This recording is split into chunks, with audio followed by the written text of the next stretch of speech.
سے ہے۔ اور پھر فرمایا کہ جو رمضان المبارک ہے، یہ نوافل روزوں کی بات نہیں میں کر رہا ہوں، رمضان المبارک کے جو روزے ہیں، فرمایا کہ جس شخص نے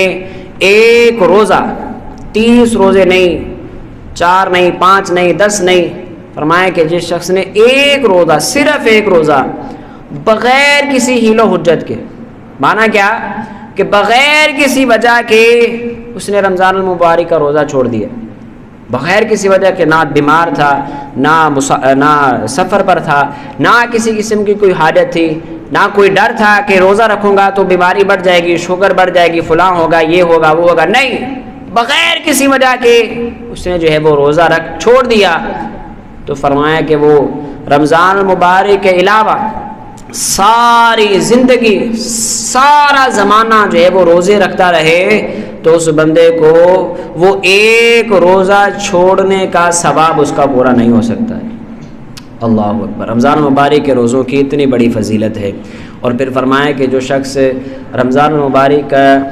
ایک روزہ جو ہے وہ صحت و عافیت کے ساتھ رکھتا ہے تو فرمایا کہ اللہ تبارک و تعالیٰ اس بندے کو جنت کے اندر اعلیٰ محل اس کے لیے تیار کیا جاتا ہے۔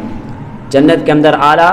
محل اس بندے کے لیے تیار کیا جاتا ہے کہ جو ایک روزہ جو ہے وہ صحت و عافیت کے ساتھ رکھتا ہے، اور جو پھر سارے روزے جو ہے وہ صحت و عافیت کے ساتھ رکھے گا، نماز تراویح ادا کرے گا۔ اور رمضان مبارک کی ایک بہت بڑی فضیلت یہ ہے،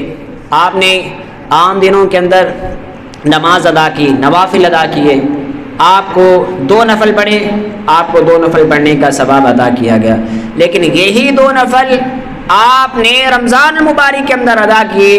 تو اللہ تبارک و تعالیٰ کی ذات والے صفات آپ کو ان 2 نفلوں کا ثواب جو ہے وہ فرض کے برابر آپ کو عطا کیا جائے گا، اور فرض کا جو ثواب ہے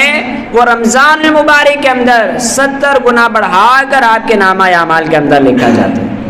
یہ رمضان المبارک کی فضیلت ہے، اور ہم ذہن نصیب کہ وہ مہمان مہینہ ہمارے پاس جو ہے وہ ان قریب آنے والا ہے۔ کل انشاءاللہ عز و جل ہم جامع مسجد بہاری مدینہ کے اندر نماز تراویح ادا کریں گے، اور نماز تراویح کے بعد جو ہے وہ پھر صبح سحر اور افطاری کے حوالے سے جو ہے وہ یہ مہینہ جو ہے وہ شروع ہو جائے گا۔ تو یہ مہمان مہینہ ہمارے پاس ہے، ہم نے اس ماہ سیام کی قدر کرنی ہے، ہم نے اس ماہ سیام کی، سب بولیے ذرا، ہم نے ماہ سیام کی قدر کرنی ہے۔ یہ ہمارے پاس مہمان مہینہ آیا ہے، ابھی 2-4 دن روزہ رکھیں گے، روزہ رکھنے کے بعد جو ہے وہ پھر ایک سٹیمنا بن جائے گا، ایک جو ہے وہ طریقہ کار بن جائے گا، تو پھر سارے روزے جو ہے وہ اسی طرح رکھتے چلے جائیں تو خدا کی قسم بندے کو پتہ ہی نہیں چلتا ہے کہ وہ روزے کب آئے اور کب گزر گئے، کب آئے اور کب روزے جو ہے وہ گزر گئے۔ اور پھر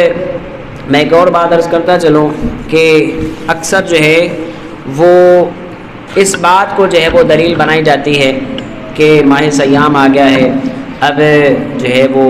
روزے بھی رکھنے ہیں، اور چلو کوئی نہیں، روزے اب اللہ کو بھی پتہ ہے۔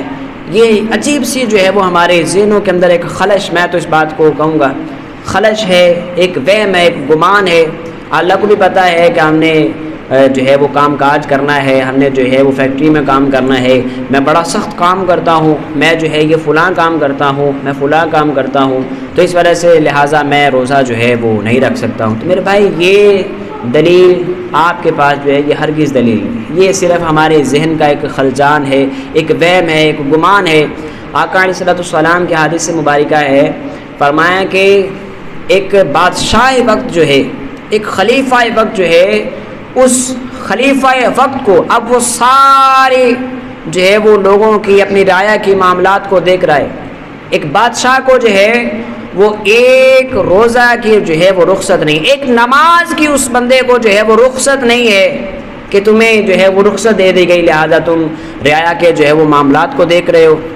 اس شخص کو جو ہے وہ نماز کی جو ہے وہ رخصت نہیں ہے، چاہے جائے کہ اس کو جو ہے وہ روزوں کی رخصت ہو، کہ وہ بندہ جو ہے وہ سارے ملک کے یا مسلمانوں کی کنٹری کے جو ہے وہ سارے معاملات کو دیکھ رہا ہے، اس نے جو ہے وہ بہتر طریقے کے ساتھ ان معاملات کو چلانا ہے۔ لیکن اتنی بڑا وہ شخص ہونے کے باوجود بھی اس شخص کو جو ہے اس بات کی یہ اجازت نہیں ہے کہ وہ ایک نماز کو جو ہے وہ قضا کر دے، صرف اس وجہ سے کہ میں لوگوں کے معاملات کو دیکھتا ہوں، میں بادشاہ ہوں، کل میں رب کے حضور جو ہے وہ دلیل یہ پیش کر دوں گا کہ میں بادشاہ تھا، لوگوں کے معاملات کو دیکھتا تھا، لہذا میں نماز نہ ادا کر سکا۔ تو میرے بھائی یہ ہرگز یہ دلیل نہیں ہے۔ ہاں یہ معاملات الگ ہیں کہ ہم نے بیوی بچوں کے معاملات کو دیکھنا ہے، بیوی کے حقوق کو پورا کرنا ہے، بچوں کے حقوق کو پورا کرنا ہے، یہ ہرگز ذہن میں یہ بات نہ آئے کہ میں فلاں کام کرتا ہوں لہٰذا مجھے روزوں کی رخصت ہے، نہیں، ایسا ہرگز نہیں ہے میرے بھائی۔ ہاں کوئی بیماری ہے،